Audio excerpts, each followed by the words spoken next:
Sabe aquelas imagens famosas do deserto do Peru? As linhas de Nazca, figuras gigantescas, um colibri, uma aranha, uma orca, que só dá para entender direito lá de cima. Por décadas, a gente achou que o mistério estava resolvido. Mas e se a gente passou séculos fazendo as perguntas erradas?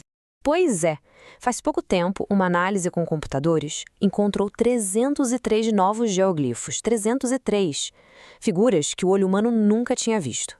O que isso quer dizer? Que essa história está muito longe de acabar. Na verdade, a gente está só começando a entender tudo de um jeito novo. E é aqui que o jogo vira. A grande pergunta não é o como eles fizeram, que ferramentas usaram. A verdadeira questão é: para que mundo essas linhas faziam sentido? Porque, olha, esse mundo, ele simplesmente não existe mais. Então, vamos lá. A primeira peça desse quebra-cabeça é uma anomalia, algo que não bate com a história que a gente sempre ouviu sobre essas linhas. Olha só que interessante. Na verdade, existem dois tipos de geoglifos lá. Os famosos, da cultura Nazca, que ficam na planície do deserto e que só dá para ver do alto. Mas também existem outros, bem mais antigos, da cultura Paracas, feitos nas encostas dos morros, claramente para serem vistos do chão. E tem uns 1000 anos de história separando os dois. E aí vem a pergunta, de $1 milhão, né? O que aconteceu nesse tempo todo para a perspectiva mudar tanto? Por que eles pararam de fazer desenhos para serem vistos do chão e começaram a fazer desenhos que só podiam ser vistos do céu? Alguma coisa muito grande no ambiente deve ter mudado. E essa mudança foi radical. Mais do que a gente pode imaginar. A resposta para esse mistério não está na arqueologia tradicional, não. Ela está debaixo da areia, na geologia. A palavra-chave aqui é loess. Loess. O que é isso? Bom, de forma bem simples, é um tipo de poeira, de sedimento que só se acumula onde tem planta. Pensa assim, a vegetação funciona como uma rede que segura o solo para ele não voar com o vento. Então, se você encontra o loess em algum lugar, bingo, ali tinha vegetação. E o que os pesquisadores acharam lá no deserto de Nazca? Depósitos de lóis com mais de 50 centímetros de espessura. Gente, mais de meio metro. Isso não é o sinal de um matinho ou outro, não. Isso é a assinatura de um ecossistema denso, estável. A escala dessa transformação é difícil até de imaginar. Por milênios, essa região, que hoje é um dos lugares mais secos do planeta, era uma paisagem verde, úmida. Era basicamente uma floresta onde hoje só tem areia. Certo. Agora que a gente sabe que existia uma floresta ali, vamos juntar as peças. Com esse novo cenário na cabeça, os geoglifos começam a contar uma história completamente diferente. As evidências são impressionantes. Por que desenhar araras e papagaios no meio de um deserto? As análises mostram que eles traziam essas aves vivas lá da Amazônia. E a cultura Paracas, a mais antiga, era praticamente obcecada com a visão dos pássaros.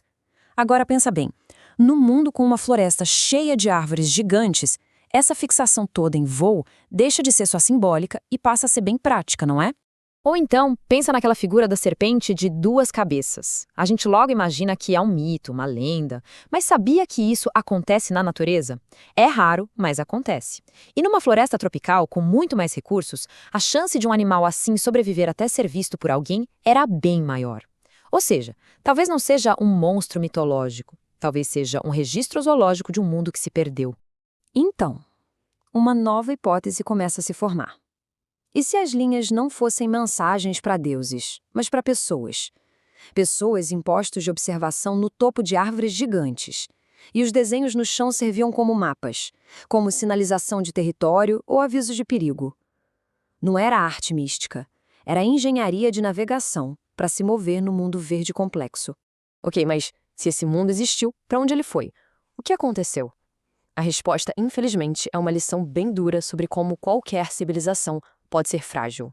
A ciência é bem clara aqui. Foram os próprios Nazca que causaram o colapso. Eles começaram a desmatar tudo para plantar milho e algodão e acabaram cortando as árvores que eram a espinha dorsal do ecossistema. Com isso, o microclima da região foi para o espaço, a regulação da água, a proteção do solo, tudo se perdeu. Aí, quando vem um El Niño um pouco mais forte, não tinha mais defesa. A paisagem inteira desabou. E a civilização foi junto. E aqui vem a parte mais trágica, a grande ironia dessa história. Ao cortar as árvores, eles não destruíram só a floresta.